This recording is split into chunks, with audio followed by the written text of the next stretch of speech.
우리는 지금 우리의 왕 되시며 우리 교회의 머리가 되시는 예수님이 어떠한 분이시며 누구이신지에 대해서 살펴보고 있죠.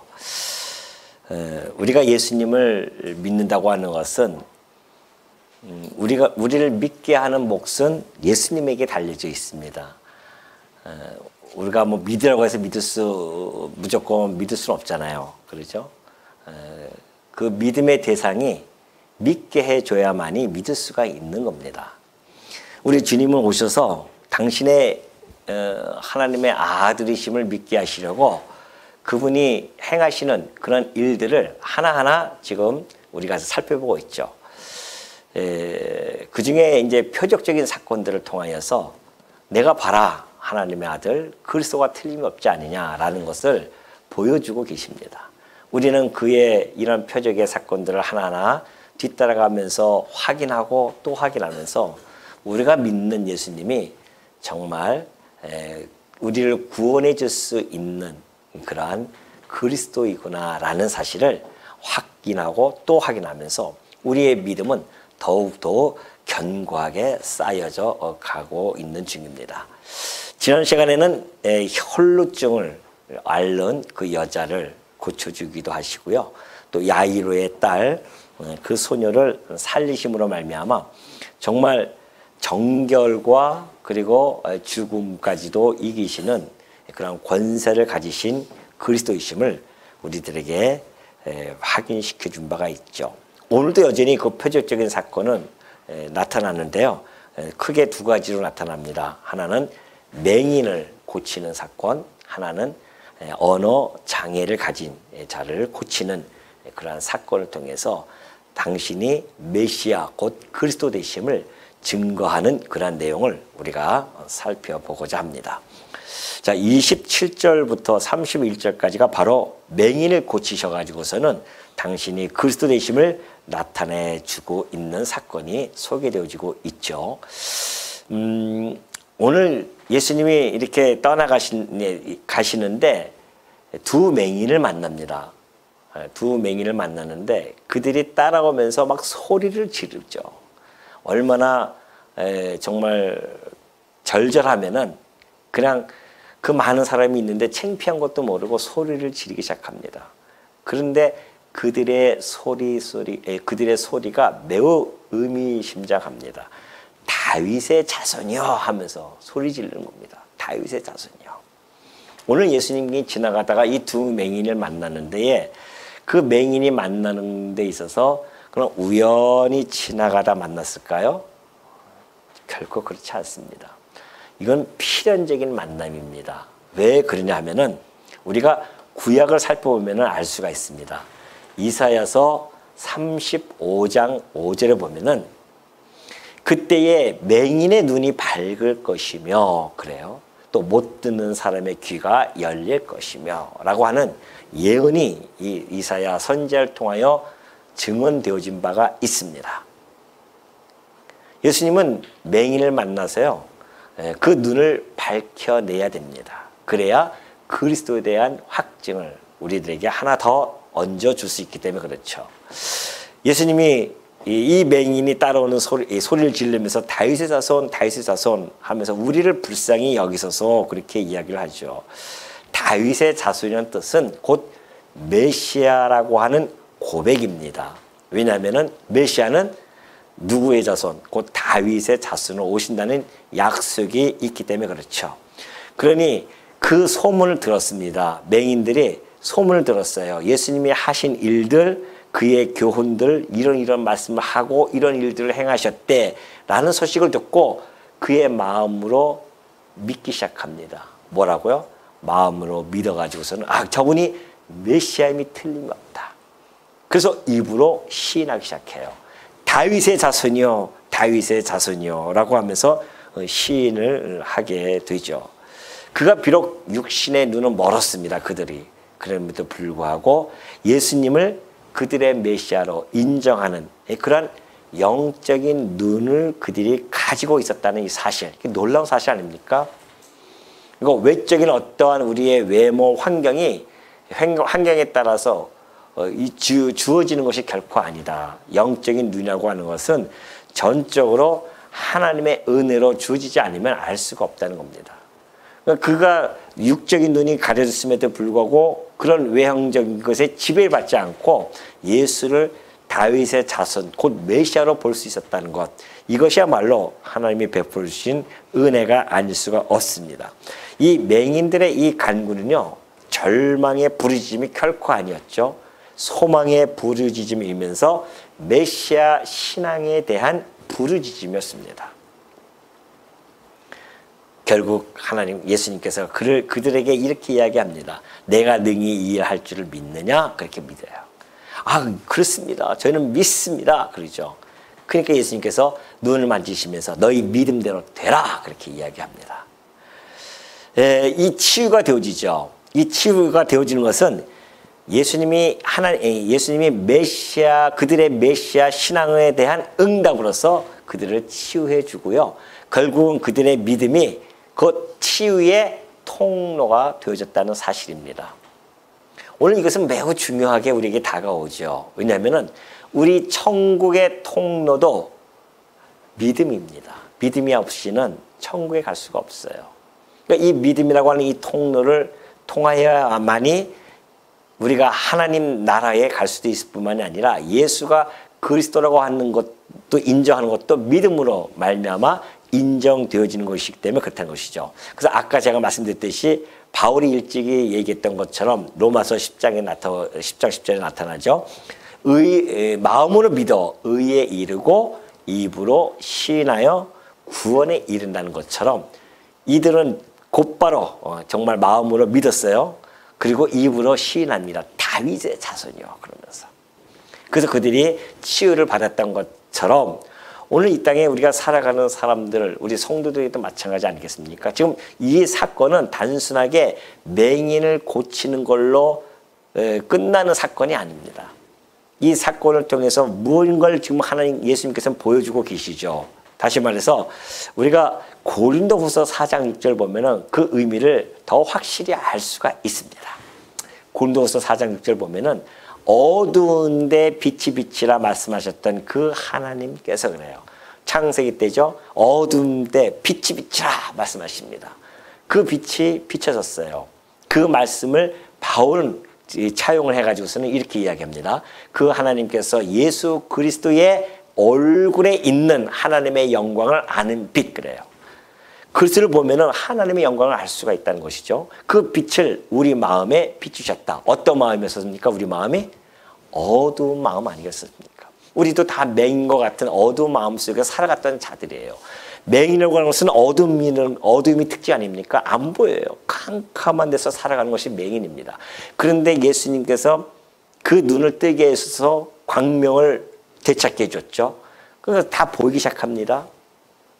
그것처럼 이 어두움 속에서 알지 못했던, 진리를 알지 못했던 우리들에게 그 예수님께서 오셔서 빛을 비춰주셔요. 그리고 우리로 하여금 영원한 광명을 얻게 해주셨다는 것입니다. 그러니까 이런 모든 사건, 그 맹인에 대한 이 사건은 우리들에게 빛을 비추셔서 광명을 찾게 해주실 것에 대한 하나의 전조적인 사역이었다는 것이죠. 이걸 보여줌으로 말미암아 이제 예수님이 본격적으로 이 어둠에 깔려 있는, 어둠에 사로잡혀 있는 모든 이들에게, 당신의 택한 백성들에게 광명의 빛을 비춰줄 것이다. 그래서 눈을 확짝 영적인 눈을 띄어서 볼 수 있게 해주겠다는 거 아닙니까? 오늘 우리가 바로 그 영의 눈이 띄어진 사람들입니다. 이게 감사죠. 얼마나 감사가 나옵니까? 예수님을 우리가 볼 수 있다는 것, 예수님을 인정할 수 있다고 하는 것, 믿을 수 있다고 하는 것, 우리의 입술을 열어서 다윗의 자손이여 뿐만이 아니라 더 나아가서 우리는 만왕의 왕이여 그러잖아요. 다윗의 자손은 유대인의 왕으로서 국한되어진 칭호입니다. 그러나 오늘 예수님께서는 죽으시고 부활 승천하시면서 하늘의 권세, 곧 하늘과 땅의 모든 권세를 아버지로부터 받았다고 했습니다. 그 이야기는 만왕의 왕이란 뜻이죠. 이제는 유대인의 왕으로만 그치지 않습니다. 만왕의 왕으로서 우리가 시인할 수 있다고 하는 것, 이것이야말로 우리가 영적인 눈이 띄어졌다는 거 아니겠습니까? 여러분, 예수를 만왕의 왕으로 섬긴다고 하는 것은 아무나 하는 것이 아닙니다. 세상 나가 보십시오. 수많은 사람들이 그렇지 않잖아요. 근데 여러분과 저는 어쩌자고 정말 예수님이 믿어지고 그분을 만왕의 왕으로 섬길 수 있는지, 그리고 우리의 주여라고 하는, 우리의 주인이라고 우리가 칭호를 부를 수 있는지, 그건 아무나 할 수 있는 것이 아니란 말입니다. 특별히 하나님의 은총과 은혜를 받은 자만이 할 수 있는 특권이에요. 그 아무나 부르는 게 아니라니까요. 여러분과 제가 그 반열에 서서 예수님을 그리스도라 칭호하며 그분을 갖다가 우리의 구세주로 모시고 믿고, 또한 우리의 만왕의 왕이십니다 라고 그렇게 우리가 부를 수 있다고 하는 것, 이것이 이 땅에서 그 어떠한 복과도 견줄 수 없는 최고의 신령한 복을 우리가 다 받았다는 거 아니겠습니까? 그래서 우리가 행복한 거예요. 그래서 이 땅에 그보다 더 행복한 것이 있습니까? 이 땅에 많은 사람들이야 뭐 자기가 좋아하는 사람들을 막 부르고 하지만은 예수님을 그리스도로 부르는 자가 그렇게 많지 않단 말입니다. 그거는 하나님이 주시는 선물이기 때문에 그렇습니다. 그러니 우리가 정말 이 어두운 우리의 마음속에 그리스도의 빛이 비춰져서 이제 우리가 하나님의 그 나라를 볼 수도 있고, 우리가 하나님을 귀로만 아니라 정말 눈으로 볼 수 있는 이 모든 자연이 하나님의 섭리인지 우리가 어떻게 알았느냐 말이죠. 세상 사람들은 모르잖아요. 이 자연을 보면서 하나님의 섭리인지 몰라요. 우리는 이 자연을 보면서 하나님을 찬양한단 말입니다. 우리의 눈이 열려졌다는 겁니다. 영적인 눈이 열려졌기 때문에 가능합니다. 육적인 눈만 보면은 그 꽃의 아름다움만 보는 거죠. 그 꽃을 노래해요. 자연의 아름다움 보고 자연 자체를 노래할 수밖에 없습니다. 그러나 영의 눈이 떠진 자들은 그 자연을 섭리하시는 하나님, 그 하나님의 손길을 찬양하는 겁니다. 이것이 영의 눈을 가진 자들이죠. 그러니 여러분, 이들이 그 눈이 밝아졌어요. 3절 보니까 예수께서 엄히 경고하십니다. 삼가 아무에게도 알리지 말라. 이 일을 알리지 말라고 합니다. 근데 그들이 나가서요, 예수의 소문을 그 온 땅에 퍼뜨립니다. 알리지 말라고 했는데, 엄히 얘기해 주셨는데도 불구하고 그 맹인들은 입술을 가만히 있을 수가 없었습니다. 우리는 이 말씀 보면서 과거 예레미야가 했던 말씀이 기억나죠. 예레미야가 정말 뭐라고 말씀해 주고 계십니까? 내가 다시는 여호와를 선포하지 아니하며 다시는 내가 그의 이름을 말하지 아니하리라. 그렇게 한다고 한다면 정말 내 마음이 불붙는 것 같아가지고서는 골수에 사무칠 뿐만이 아니라 답답하여 견딜 수 없나이다.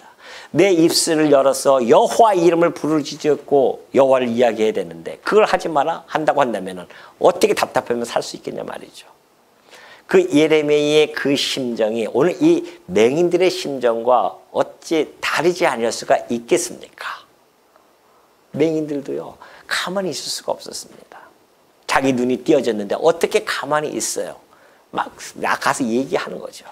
내 눈이 떠졌습니다. 저 예수가, 저 다윗의 자손이 내 눈을 뜨게 했습니다. 아니, 영적인 눈이 떠진 것만 해도 그렇게 견딜 수 없어서 그렇게 신신당부했음에도 불구하고 가서 전하는데 항차 우리는 뭡니까?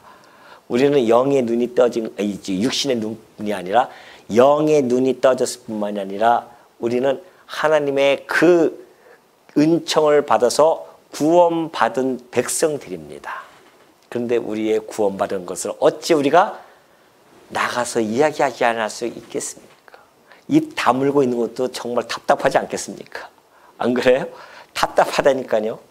예레미야의 이 표현처럼 마음이 불붙는 것 같지 않습니까? 어쩌자고 내가 구원을 받았는지. 눈이 뜬 것만 해도 그렇게 전하고 싶어서 그렇게 하는데 우리는 구원받은 백성인데 어떻게 입을 다물고 있냐 말이죠. 내 주변에 있는 사람들에게 내가 이런 죄인이었었는데 내가 하나님으로부터 구원을 받았다고 하는 이 복음을 전파하는 것은 우리가 당연히 가지고 있어야 할 우리의 마음 자세가 아니겠는가. 오늘 우리는 이 맹인의 이 모습을 바라보면서 다시 한번 우리를 뒤돌아보는 그런 시간이 되어질 수 있죠. 32절에 넘어가면요. 32절부터 34절까지는 이제 귀신이 들려가지고 말을 못하는 자를 만나서 고쳐주는 사건입니다. 그들이 나갈 때에 귀신 들려 말 못하는 사람을 예수께 데려오니 귀신이 쫓겨나고 말 못하는 사람이 말하거늘 무리가 놀랍게 여겨 이르되 이스라엘 가운데서 이런 일을 본 적이 없다 하되 바리새인들은 이르되 그가 귀신의 왕을 의지하여 귀신을 쫓아낸다 그렇게 하더라 그러죠. 자, 이 말을 못해 귀신이 들려가지고 말을 못하는 자가 있었습니다. 이건 특별한 상황이죠. 근데 지금 예수님께서 그를 이제 만나요. 그 만남도 역시 무슨 만남인가? 역시 그것도 필연적인 만남일 수밖에 없었다. 왜요? 이사야서 35장 6절에 보면 그때에 저는 자는 사슴같이 뛸 것이며 말 못하는 자의 혀는 어떻게 해요? 노래할 것이라는 거 아니겠습니까? 이미 예언이 되어져 있어요. 말 못하는 자가 혀가 노래할 것이다. 근데 정말 이 말 못하는 자를 예수님이 만나게 되어집니다. 그런데 그 귀신이 예수님하고 같이 있으니까 더 이상 견디지 못하고 떠나버리죠. 왜 그랬을까요? 왜 그 귀신은 그리스도 옆에 있지 못하고 떠날 수밖에 없는가? 당연하죠. 빛과 어둠은요, 공존할 수가 없습니다. 귀신은 어둠 속에 있는 자들이고 예수님은 빛이신데 어떻게 공존할 수가 있겠어요? 빛이 오니 어둠이 도망가는 것은 당연한 거 아니겠습니까? 그러니 이 바리새인들이 그 사건을 보고 나서는 그 이제 이스라엘 많은 사람들이 그러죠. 그걸 보고서 이스라엘 가운데 무리들이 놀랍게 여겨서 이렇게 이야기합니다. 이스라엘 가운데서 이런 일을 본 적이 없다. 그러니까 예수님의 그 사건을 바라보면서 수납하는 자들이 있었습니다. 그 수납하는 자들은 믿음과 찬양의 형태로 나타납니다. 그걸 믿어요. 야, 놀랍도다. 이 세상 이런 일이 일어난 적이 없었다는 거 아니겠습니까? 그러면서 찬양을 해요. 그런데 오히려 배척하는 자들이 있었습니다. 그 바리새인들이죠. 그 바리새인들은 불신과 왜곡의 형태로 나타납니다. 뭐라고 이야기합니까? 그가 귀신의 왕을 의지하여 귀신을 쫓아낸다고 해요. 나중에 또 그 얘기 나오겠지만 예수님이 야, 이 사람들아, 내가 귀신의 왕이 돼서 귀신을 쫓아낸다고 한다면 자기 집을 어떻게 세울 수 있겠느냐? 논리적으로 안 맞지 않느냐라고 예수님이 책망하시겠지만은 지금 여기서도 역시 마찬가지입니다. 여기서는 이제 귀신의 왕을 의지한대요. 귀신의 왕도 아니고 귀신의 왕을 의지하여 귀신을 쫓아낸다고 하는 거죠. 어떻게 보면 이 바리새인들이 가장 불행한 불구자일 수도 있습니다. 뭐에 대한 불구입니까? 영적인 맹인과 뿐만이 아니라 영적인 언어 장애자가 되어질 수도 있다는 겁니다. 일찍이 예수님께서 요한복음 9장 39절 보면은 바리새인들에게 그렇게 말씀하신 바가 있죠. 예수께서 이르시되 내가 심판하러 이 세상에 왔으니 보지 못하는 자들은 보게 하거래요. 보지 못하는 자는 보게 하고 보는 자들은 맹인이 되게 하려 함이라 하시니 바리새인 중에 우리 예수와 함께 있던 자들이 이 말씀을 듣고 이르되 우리도 맹인인가? 자기네가 찔린 거예요. 맹인인가? 예수님은 보지 못한 자를 보게 하러 이 땅에 오신 겁니다. 그러니까 육신의 이 눈만 보지 못하는 것뿐만이 아니라 영적으로 보지 못한 자를 보게 하신다는 겁니다. 그러면 이 말씀은 다시 말해서 역시 이 사건도 그런 거죠. 우리가 죄인임을 고백하지 못하고 예수를 그리스도라고 고백하지 못하는 자들이었었습니다. 어둠 속에 있었으니 어떻게 고백할 수 있으며 말도 할 줄 못하는 자들이죠. 들을 귀가 없었으니 말도 못하는 것은 당연한 일입니다. 그러한 자들에게 우리 주님께서 오셔서 당신의 영, 곧 그리스도의 영을 보내주셔서 그 영을 통하여서 내가 죄인임을 고백하고 예수가 그리스도 되심을 시인하는 그러한 우리의 입이 열려질 것, 이것이 이미 구약에 이미 다 예언되어져 있습니다. 그러니까 지금 이 언어 장애가 풀어져서 말을 할 수 있다고 하는 것은 오늘 우리가 이 시대에 뿐만이 아니라 예수님 때부터 시작해서 많은 자들이 하나님의 택한 백성들이 우리가 영적인 맹인이었고 영적인 언어 장애였지만은 이제는 우리가 영안이 가졌고 영적인 입술이 열려짐으로 말미암아 예수를 그리스도로 고백하지 않습니까? 우리가 죄인임을 고백하지 않냐 말이죠. 그 사건, 그러한 사역이 이루어질 것에 대한 하나의 전조적인 사역이었다라는 것도 이 안에 분명히 담겨져 있는 것이죠. 우리 이 두 표적의 사건은 예수님이 하나님의 아들 그리스도 되심에 대한 분명한 사실로 드러납니다. 이 세상에서 그런 적 있나요? 모르죠. 이제 의사들이 또 의술이 발달되어졌으니까는 우리가 안구를 척출해가지고서는 시신경을 연결해서 눈을 보게 하는 그런 시술 지금도 있을 수 있죠. 그러나 예수님은 그냥 눈만 손만 갖다 대고 그렇게 눈을 보게 하시고 함께 있음으로 입을 열어 말하게 하시는 이런 표적적인 사건은 이 땅에 그 누구도 한 적이 아무도 없어요. 예수님 외에는 할 수가 없습니다. 왜? 그거 하나의 표적이기 때문에 그래요. 당신이 하나님의 아들 그리스도라는 사실에 대한 표적이거든요. 우리는 오늘 두 가지 표적을 통해서 예수님이 정말 하나님의 아들을 다시 한번 깨닫게 되어집니다. 우리가 비록 그 당시의 현장에 가서 보지를 못했지만은 이 말씀으로 기록해 주셔서 오늘 우리들에게 읽게 하시고 읽어지는데 믿어져요. 그냥 저만 믿어집니까 혹시? 그럴 수가 있나? 혹시 여러분 속으로 그렇게 의심하는 자가 있습니까? 저는 한 분도 안 계시라 봅니다. 그렇다고 한다면은 여기와 앉아 있지 않으시겠죠.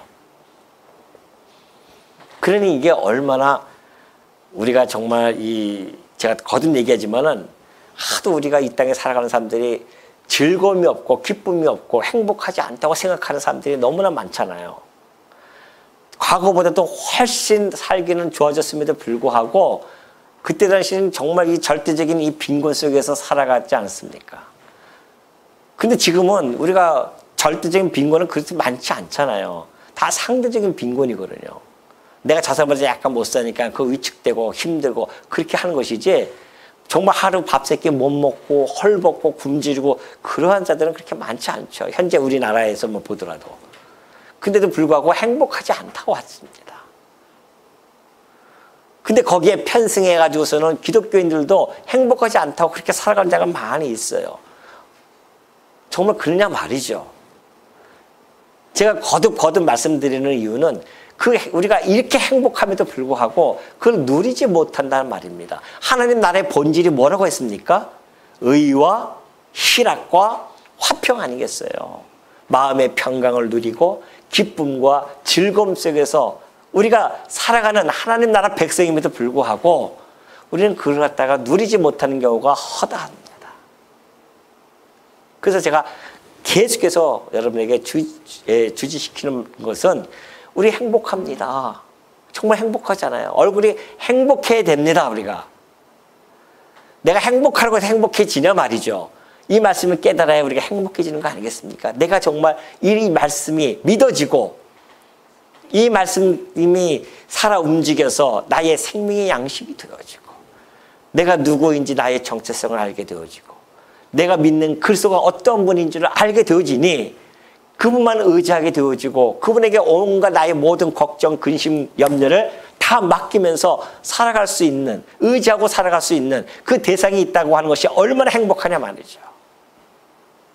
이 땅에서 여러분 내 옆에 누가 하나 좀 힘이 있는 사람이 있으면 어쩌면 그렇게 그냥 막 어깨 피고 살아갑니까? 안 그래요?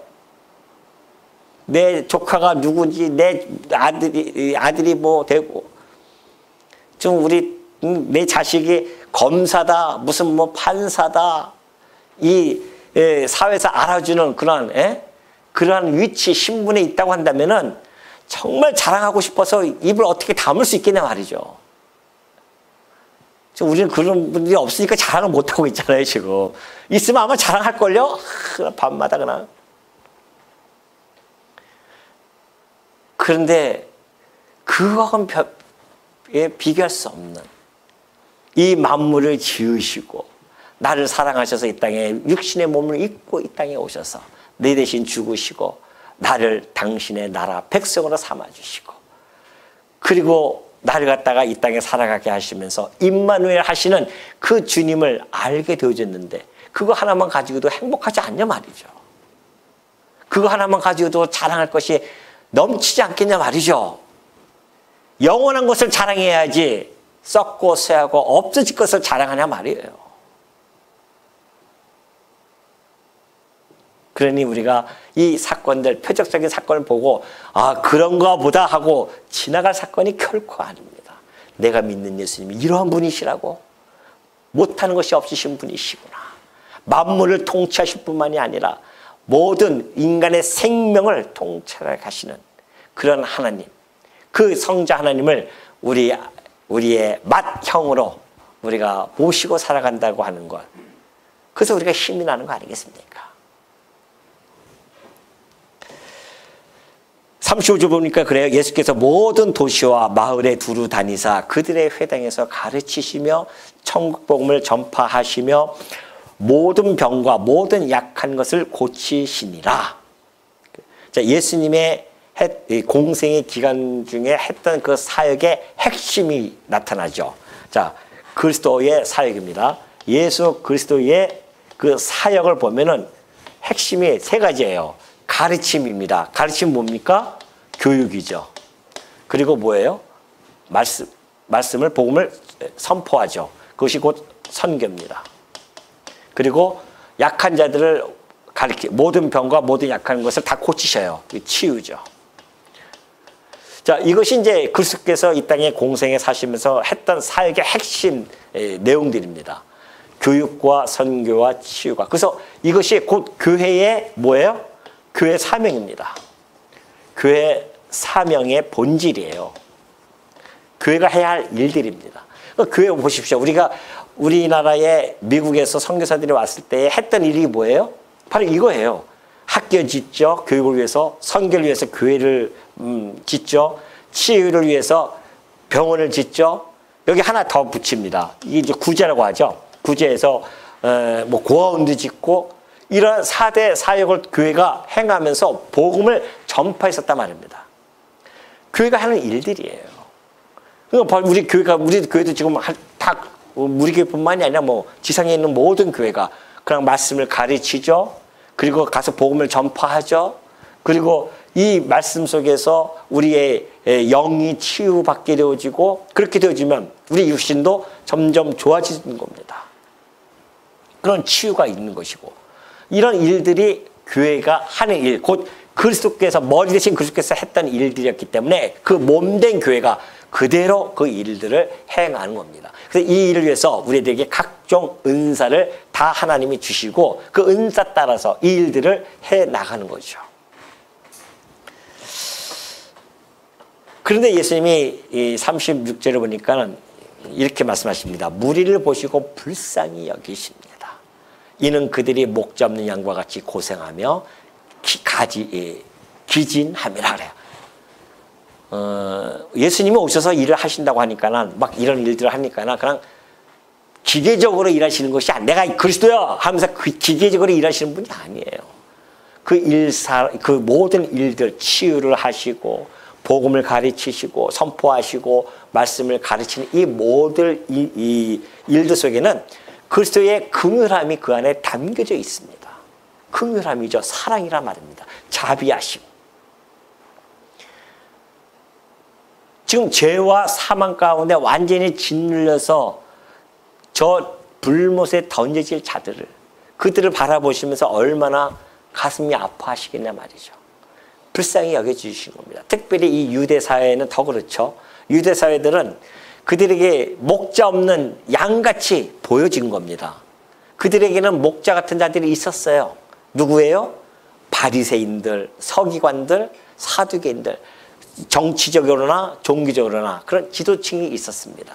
근데 그들이 그 목자 역할을 못하는 겁니다. 양은 목자 없으면은 정말 자기 멋대로 막 가가지고서는 잡혀먹기도 하고 아주 기진하고, 이 양들이 이 목자가 끌지 않으면요 한치 앞도 잘 못 본대요, 양들이.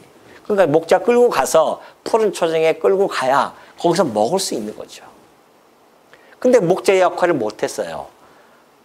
종교적으로 있던 그 바리새인들, 서기관들도, 정치적으로 있었던 사두개인들도 자기 유익을 쫓아서 살아갔었지 그 양들을 위해서 희생하고 양들에게 푸른 초장으로 인도하지 못했습니다. 그래서 종교적인 의식이라든가 교리라든가 이런 걸 통해서 점점 옥죄이고 또 옥죄이고 그러니 자유가 없죠. 그러니 얼마나 기진하고 또한 얼마나 고생하는 그런 모습을 예수님이 보신 겁니다. 그러니까 그들이 목자로서의 자격이 없습니다. 무거운 짐만 자금 지게 하죠. 참된 선한 목자는요 그렇지 않습니다. 그들은 싹군이에요. 그러나 예수님은 참된 선한 목자이십니다. 자기를 내어준단 말이죠. 당신을 내어주어서 그 양들을 먹이시는 겁니다. 살리셔요. 그래서 진리를 가르침으로 말미암아 참된 자유함 속에 있게 해줍니다. 무거운 짐을 짓지 않게 해주죠. 무거운 수고스럽고 무거운 짐을 다 벗게 해주는 그 목자. 그래서 그들이 고생하며 기진했던 자들을 그들에게 참 평강으로 인도하시는 그 선한 목자이심을 우리들에게 보여주고 있는 겁니다. 그러니까 예수님께서 오셔서 지금 그 일을 불쌍히 보시고서는 이제는 추수할 때가 됐구나라는 생각을 하신 거죠. 이에 제자들이 이르시되 추수할 것은 많되 일꾼이 적으니 그들을 건져내야 된다 말입니다. 근데 일꾼은 없어요. 지금 예수님 혼자뿐이 없습니다. 지금. 그러므로 추수하는 주인에게 청하여 추수할 일꾼들을 보내주소서 하라. 예수님 지금 이 하신 말씀은요. 구약적 그 율법과 매우 밀접한 관계를 가지고 있습니다. 출애굽기 23장 16절 한번 볼까요? 자, 맥추절이 있어요. 하나님께서 맥추절을 너희를 지켜라. 이는 내가 수고하여 밭에 뿌린 것의 첫 열매를 거둠이니라. 수장절을 지키라. 이는 내가 수고하여 이룬 것을 연말에 밭에서부터 거두어 저장함이라. 그렇게 이야기합니다. 자, 이렇게 되어져 있어요. 예수님이 오셨죠. 자, 율법에 지금 맥추절이죠. 맥추절은 첫 수확입니다. 그 첫 수확이죠. 첫 수확한 것을 하나님께 드리는 겁니다. 그리고 이제 수장절이 있어요. 수장절은 이 마지막 수확이죠. 끝 수확. 마지막 수확입니다. 그래서 걷어들여요. 창고에 다 걷어들이는 겁니다. 이 기간이 있는 거죠. 첫 수확 때부터 마지막 수장절까지 이 수확 다 추수할 때입니다. 이때가 계속 추수하는 거죠. 왜 하나님께서는 이런 것을 지키라고 하셨을까요? 예? 심심해서 이거 해라. 너희들 쌀 들어오면은 볼이 들어오면은 수확해가지고 마지막 수확 다 걷어들여라. 하나님께서 그냥 심심해서 이런 절기를 지키라고 했냔 말이죠. 아주 중요한 절기거든요. 이게 이 모든 것이 다 누구에 대해 증언한 것이다? 예수 그리스도에 증언한 것이다. 그렇다고 한다면 예수님이 오셔서 하신 일들이에요. 보십시오. 예수님이 죽으셨습니다. 그리고 부활하셨어요. 그리고 뭐예요? 승천하셨습니다. 그리고 곧 성령을 보내신다고 약속했죠. 성령이 오십니다. 언제 오셨어요? 성령이? 오순절날. 오순절이죠. 오순절날 성령이 강림하십니다. 그리고 이때 어떤 사건이 벌어질까요? 그리고 예수님이 또 재림하고 계시죠. 이 중간 사건이 바로 무슨 지금 이 구약에서 얘기했던 이 시기가 바로 이 시기입니다. 볼까요? 한번 정말 그러한지. 고린도후서 6장 2절을 보면 이르시되 내가 은혜 베풀 때에 너에게 듣고 구원의 날에 너를 도왔다 하셨으니 보라 지금은 은혜 받을 때요 보라 지금은 구원의 날이로다. 바울은 이 시기를 은혜 받을 때요 그래요. 은혜 받을 때요 구원의 날이다. 이렇게 이 시기를 정합니다. 그러니까 이게 추수 때예요. 추수 때입니다. 성령이 오셔서 이때부터 시작해서 예수님 마지막 재림 때까지 이때가 추수 때예요. 예수님이 그 말씀하신 겁니다. 보라 추수할 곡식이 많다는 겁니다. 이때부터 우리의 영혼들이 구원받기 시작하는 거죠. 추석 때가 이 추수 때가 지금 이 추수때이기 때문에 계속해서 여기서 지금 그 일들이 벌어지는데, 그러면 첫 수확을 해야 되지 않습니까? 그래서 이 오순절날 성령이 내려오셔서 첫 수확을 하는 사건이 벌어진 거예요. 이것이 사도행전 2장 41절의 말씀입니다. 그 말을 받은 사람들은 세례를 받음에, 그래요, 이때 오순절날 성령이 강림하심으로 제자들이 막 이야기를 합니다. 그 말을 받은 사람들은 세례를 받아요. 이 날에 신도의 수가 3,000이나 더하더라 그래요. 이것이 바로 첫 수확이었습니다. 성도들, 네? 성도들이 이때 막 수확하기 시작하는 겁니다. 이때부터 시작해서 이때에 그 수확을 하는 추수꾼들이 누가 있었냐면은 12사도들이죠. 물론 한 명은 거리 났지만은, 그러나 또 하나 뽑았죠. 마띠아를 또 하나 뽑았지 않습니까? 그러니까 12사도들에 의해서 이제 이 추수가 시작되어진 겁니다. 이것이 10장의 내용과 연결이 되어져 있어요. 10장과 지금 같은 맥락 속에서 봐야 됩니다. 추수할 일꾼이 없도다. 하나님 아버지께 청하라 그러지 않습니까? 주인에게 청하라. 그래서 10장 내용이 곧바로 추수할 일꾼을 보내셔요. 그것이 바로 12사도입니다. 그러니까 지금 12사도에 의해서 성도, 이때부터 이제 본격적으로 추수의 때고요. 이때는 본격적인 때가 아니에요. 이때는 제자들에게 이제 추수할 일꾼으로서의 훈련 기간입니다. 이때는 훈련. 그리고 이때가 이제 본격적으로 시작되어지죠. 그러니까 이때 지금 교회 아닙니까? 이 성도들 교회죠. 교회가 계속 생겨집니다. 교회가 생기면서 그 교회가 저 교육과 선교와 치유의 일을 하면서 뭐예요? 추수꾼으로서 또 역할을 하고 또 계속 이제 반복이 되어지는 거죠. 근데 이 추수꾼이라는 것이 얼마나 좋은 단어인데 이걸 누가 사용하고 있는지 알고 계십니까 지금? 에? 신천지가 이거 사용하는 바람에 이 좋은 말을 쓰기가 조심스럽습니다. 교회마다 지금 추수꾼들이 막 파송되고 있어요. 지금 신천지에서. 잘 지켜봐야 됩니다. 누가 또 추수꾼이 와가지고서는 추수할지 우리 추수한다고. 지금 이런 시대에 우리가 살고 있습니다. 그 예수님이 오시면은 마지막 이제 데살로니가 전서 4장 10절 보면 그러잖아요. 주께서 호령과 천사장의 소리와 하나님의 나팔 소리로 친히 하늘로부터 강림하시리니 그리스도 안에서 죽은 자들이 먼저 다 일어나요. 이게 다 추수할 때입니다. 이때는 부활이죠. 이 추수 때는 영혼의 추수입니다. 영혼이 구원받는 것이죠. 그리고 이때는 영혼과 육체가 함께 다 추수가 되어지는 거죠. 마지막 추수죠. 이것이 바로 수장절에 대한 하나의 모형이었고 이때에 예수님이 오셔서 이 마지막 추수할 것에 대한 모형이었어요. 이 오순절날, 맥추절과 오순절은 같은 절기 내용입니다. 맥추절, 칠칠절, 오순절 같아요. 다 같은 호칭이에요. 같이 사용합니다. 이 오순절, 맥추절 첫 수확, 오순절이죠. 그러니까 구약의 율법을 하나님 주신 것은 장차 예수님이 오셔서 이렇게 행하실 것에 대하여 보여주신 사건이었어요. 그러니까 이 절기를 유대인들이 지키면서 장차 이것을 기억하고 생각해야 되는데 이걸 모르는 거예요 지금. 그러니까 바리새인들이 예수님을 보고 바알세불의 왕 또는 그 귀신의 왕에 의지하여 이런 일들을 행한다고 그렇게 왜곡하고 불신 속에 살아갈 수 있는 거죠. 그러니까 그들이 영적인 맹인일 수밖에 없는 겁니다. 그러나 예수님이 오셔서 정말 이 일대로 이 율법대로 그대로 1.1획도 다 이루어 가시는 그 하나님의 섭리, 예수님의 그 사역, 이걸 통해서 우리가 예수가 바로 하나님의 아들 그리스도라는 사실을 다시 한번 깊이 깨닫게 되어지고 이분이 지금 이 하시는 일에 우리가 이 안에 들어가서 우리도 역시 추수가 되어졌고 뿐만이 아니라 추수의 일꾼으로서 그 일을 감당하게 하신다는 것 여러분 마음속에 깊이 간직하시고 저 이단들이 날뛰는 추수꾼이 아니라 참된 추수꾼으로서 정말 하나님이 기뻐하시는 그 일꾼들 참된 일꾼으로서 살아가시는 우리 성도님들이 되어주시기를 당부드립니다.